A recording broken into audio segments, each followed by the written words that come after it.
Welcome in, listener. You're listening to a segment from the Slumpbuster podcast with Ju-Ju and Dre. Find the full episode on Spotify, iTunes, the Google Play Store, or our YouTube channel. Enjoy.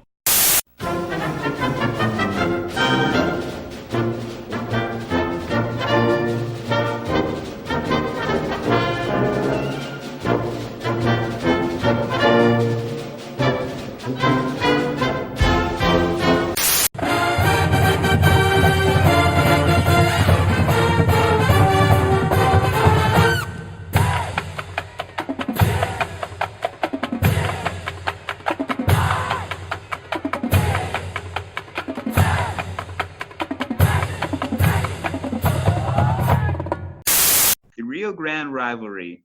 It's the greatest rivalry in sports, guys. Don't let anyone tell you anything different. My alma mater, the New Mexico State Aggies, are heading 3 hours north to take on the University of New Mexico Lobos.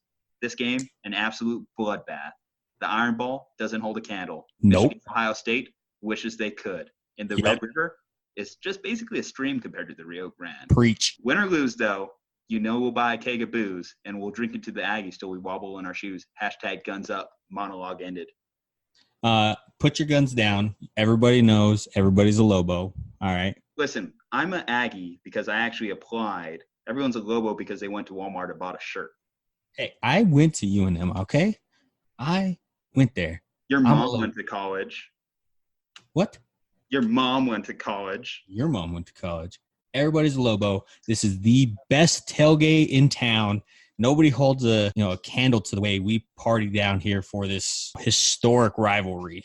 But I said it in introducing this game. Does your team have buying a keg of booze in their fight song? I don't think so. No, we burn. We're the only team in the country that has alcohol related to our fight song, because that's how hard we party down in Las Cruces, New Mexico. If you haven't taken a trip, probably don't, because there's better places to travel, but yeah, right. Anyway, let's talk about this game here, man. So, all right, this is going to be the 110th time that these two teams are going to meet. Honestly, in terms of New Mexico, the Las Cruces High School Mayfield rivalry gets more national attention than these two teams. This game really only means something to the alumni and the players on each team themselves.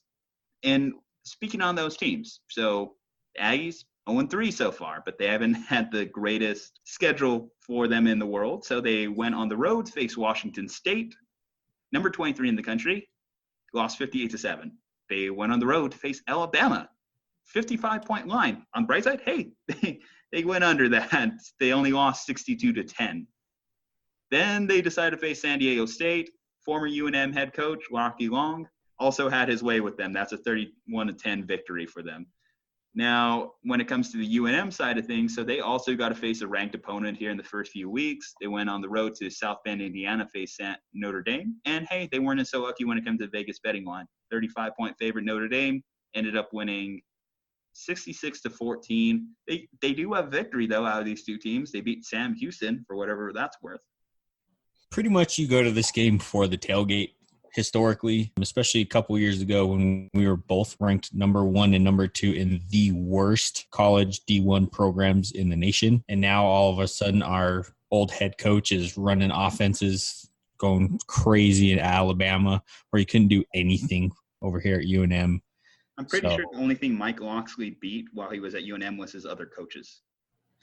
Yeah, it's like we said, this is a game you go for the tailgate party and the parties afterwards. It is a big rivalry, but it's also a time to come together with especially like you. We went to the same high school. You went away for college. We always either travel to Cruces or travel from Cruces to Albuquerque. So we always have some nice little parties, get-togethers after the game, before the game. So this is more of I talk crap to your buddy and then hang out and catch up afterwards.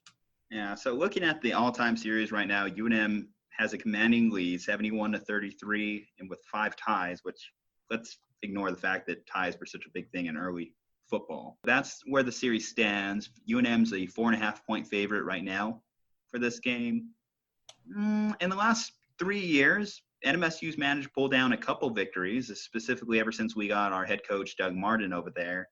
Though a couple of those victories were when we had a very senior-driven team, whether that included Larry Rose III or Rogers, their QB, Terrell Hanks, players like that. They're all gone now. So right now, this team's they're hurting. I mean, they're tied with Hawaii for the worst turnover margin in college football.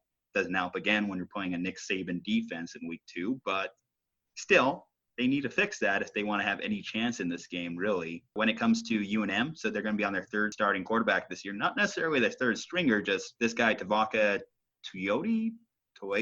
I don't know. Heard that name pronounced? I haven't. He went 6 for 13 against Notre Dame last week, 132 yards. He did lead a scoring drive. I don't know. What do you think? I wish we would get back to the way we were 2 years ago, where we had the best rushing team in the country. We had the most runs over 20 yards, most runs over 30 yards, most runs over 40 yards, most runs over 50 yards, 60 yards, 70 yards. I can go on that. So typically we can't really get high-end athletes out here in the Mountain West. You guys are still in the WAC, correct? Actually, no. We're independent this year. I almost forgot. Oh, you guys are independent. Okay. Yeah, that's why we have such a unique schedule right now in terms of who we're playing.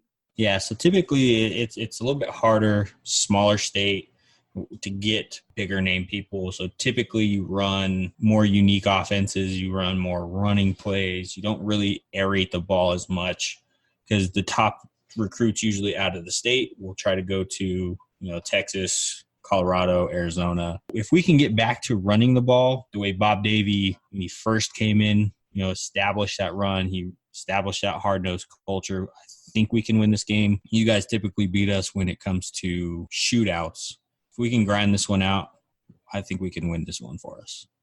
Well, it's going to be hard to do that when you consider that UNM right now, through their first couple games, is allowing over 48 points a game. So neither of these teams are built to stop anyone defensively. And for UNM side of things, Bob Davies is actually going to be out this game. He's been dealing with medical issues for the last few weeks. Like we mentioned on a previous show, we send our best regards to him. Like even from an Aggie perspective, only want the best for your health, Coach Davies. So good luck out there. But he's not going to be on the sidelines for this game, which is going to be a big coup for New Mexico State, especially since Bob Davies was 5-2 in this matchup over the last 7 years. Yeah, I think they are going to want to play. It is something to be said when your coach is going through something or you have a player going through something. The team wants to rally a little bit harder. They want to play for everybody a little bit harder than normal. I do think they can come together, play for Davie. It's going to be a big thing for us down here. Even besides what's going on with Davies, too, their quarterback, mentioned earlier, Tavaka, he is actually going to have to leave right after this game immediately to go to his grandfather's funeral. So, again, best for his families. But I feel like that emotional pressure, too, can really impact a player. Not everyone can play like Brett Favre on Monday Night Football. Yeah, I was just about to bring that up, too, that Favre Monday night game against the Raiders where he just lost his dad, came out, and he played like crazy. It seems like it's a sad part of the game, but whenever a player loses somebody, they come out and they usually have the best game of their life because they're playing for a little bit more. They're playing for their family. They're wanting to show that they meant something to them because they're giving this game to them. We have fate on our side on this one. Fate on your side. Okay, well, fun breaking this down, though, from a New Mexico perspective. I mean, I haven't really talked to Aggie since I was a sports writer at my university. So if you really want to know joy, imagine covering a team in the midst of an 18-game losing streak, Aaron. That was probably the most painful time in my life. Craft breweries were rampant throughout Cruces. We're in the same spot, though, so. Damn beer made me fat. Now, that and pizza. It's kind of a mixed race. Anyway, so as far as this game goes, predictions? I think we're going to win. I think we're going to blow you guys out 100-0, 102-0. My bad. 100-0. I mean, I think Vegas, you're saying Vegas just has this all wrong. Well. Okay, look, you're always irrational when it comes to your rival, okay? Gotcha. I do have us winning. I think your mom probably knocked the sense out of you in this past fantasy matchup. I'm going to go ahead and pick the Aggies to, win. And yeah, I think we'll cover. But quick question is, what's the bigger rivalry for us? Is it the football game or is it the basketball game? Because I feel like we get up a little bit more for the basketball games. We have more success with them. Oh, yeah. I mean, that's no question. New Mexico as a whole is definitely more of a basketball state when it comes down to it. Maybe it's just because we haven't had much success, if any, in football. But definitely you can tell that the fan bases for basketball do get more energized when that matchup comes on the slate of games. And, hey, I love going back to the home state to talk some sports every now and then. So maybe like in future episodes, we'll do a quick aside for our New Mexico listeners. We understand you're the bulk of our audience right now, just coming from our hometowns. We appreciate you, and that's why we took the extra time to do this segment for you guys. Go Aggies. Go Lobos. Thank you so much, and we'll see you next time.